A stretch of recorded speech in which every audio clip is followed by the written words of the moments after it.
Today you will learn how to make this fabulous orange cake. It is so bright and cheerful, just tangy and zippy at the same time. You're going to love it. Now I recommend to try out some different types of oranges here.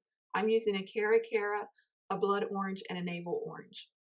But while you get those oranges washed and dried, you want to preheat that oven to 350 or 180 degrees Celsius.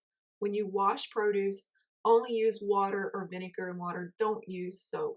Now you want your oranges, obviously, a sharp knife, a zester, or a box grater. A juicer is helpful, and then a couple bowls to catch the juice and the zest. Now when you're zesting, you want to hold the orange by the points.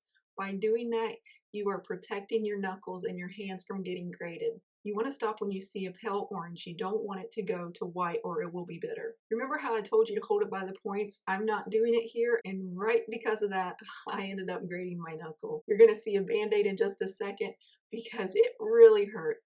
And see, I was trying to get some of this extra off and it just wasn't working, so I tried to force it, and that's where you get into an accident.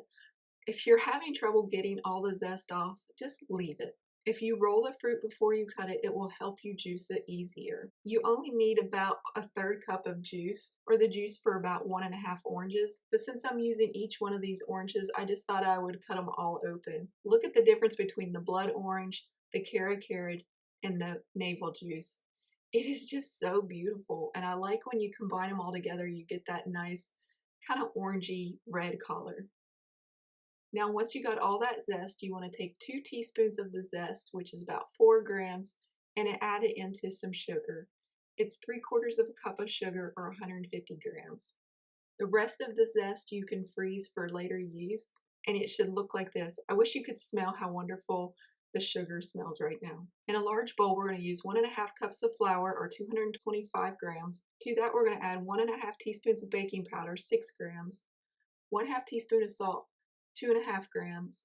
But if we were using self-rising flour, you would want to omit the baking soda and salt. I'm using plain, ordinary, all-purpose flour. You don't need any special kind of flour here. If you really wanted to use the cake flour, you could be my guest, but I don't find it has much of a difference. You kind of want the structure of that all-purpose flour. Set that aside. In another bowl, we want to mix our wet ingredients. 4 large eggs, which is 200 grams, and you want to scramble them until they look like this. Then you're going to add in 1/2 cup of oil, 120 milliliters. You can use any type of oil you like, from canola to vegetable or olive oil, whatever is your preference. Mix this until it's really nicely combined, and then we're going to add in that sugar from earlier. Remember, the sugar equals 3/4 of a cup, or 150 grams, and 2 teaspoons of orange zest, or 4 grams. Mix it until it's nice and thin like this, and then we're going to add in that flour mixture. Mix it until it's nice and smooth and there are no more lumps. You're going to need a 9x5 loaf pan, and you want to line it with parchment paper or grease and flour it. I like to use parchment paper over greasing and flouring it because I don't like how grease and flour tends to make a cake darker on the edges. You want to pour the cake batter into the pan and it will self-level. Give it a couple taps to bust any big air bubbles, and then you're going to put this in the oven and bake it 45 to 55 minutes, or until a toothpick inserted in the middle comes out clean. Once you have done that, you want to poke holes in it with a skewer. And then you're going to pour 1/4 cup of that orange juice, or 60 milliliters, slowly on the top and let it seep into the cake. Once you get it all poured in there, wait 5 to 10 minutes, and then you are going to carefully tip it out onto your cooling rack. If you did it right, there should be no juice left in the bottom of the pan. Remove the parchment paper and then flip it right side up and let it sit until it's finished cooling. Now, if you like, you can serve this while it's still warm. You just want to let it cool another 10 minutes before you add your glaze. To make your glaze, you're going to make 1 cup of powdered sugar, 125 grams, and to that you're going to add 2 tablespoons of orange juice, or 30 milliliters. Add it 1 teaspoon at a time until you get the consistency you like. You may like a thicker consistency like this, or you may like a thinner consistency.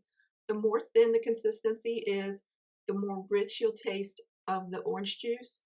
The thicker consistency will be more sweet, like the powdered sugar. So I like to really taste that orange juice, so I'm going to make this a pretty thin icing.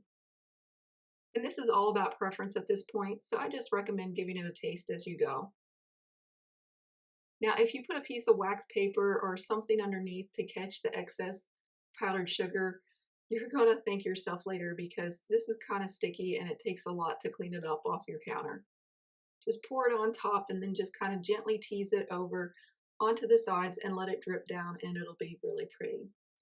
Now I'm putting this on a slightly warm cake because we really like this cake a little bit warm.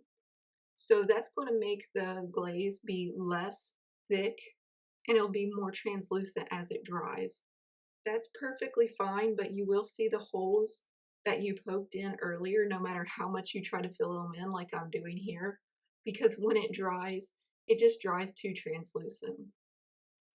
That's okay. No one really cares about the holes in the cake. They care about what it tastes like. And Maggie is proving my point right now. She can't wait until she gets to try this cake. This is one of her favorite things to eat. This is a really nice and soft cake and it's just really delicious. If you like oranges, you'll really love this. You can use any orange you like. You can just use the navel oranges, but I do recommend trying a little bit of each. And then the rest of them you can eat. Let's give Maggie a little tiny taste. And here comes Raymond. And Jackson should show up any minute. If you see that little piece right there that I just set down, I just split about that size in between both of them. Now you see these holes, that's where you poke the skewer in, and that's to be expected. Oh, here's Jackson. He wants his little share. Don't worry, little guy, I haven't forgotten about you. Let me set the cake aside, and then we're going to give them a little more pieces. When you're sharing anything sweet with your dog, of course, make sure you check with your vet first. I hope you enjoyed this recipe. Here are your ingredients if you want to follow along. Thank you for visiting us at jacksonsjob.com. And as always, happy baking. And now you know why my dogs are always in the videos.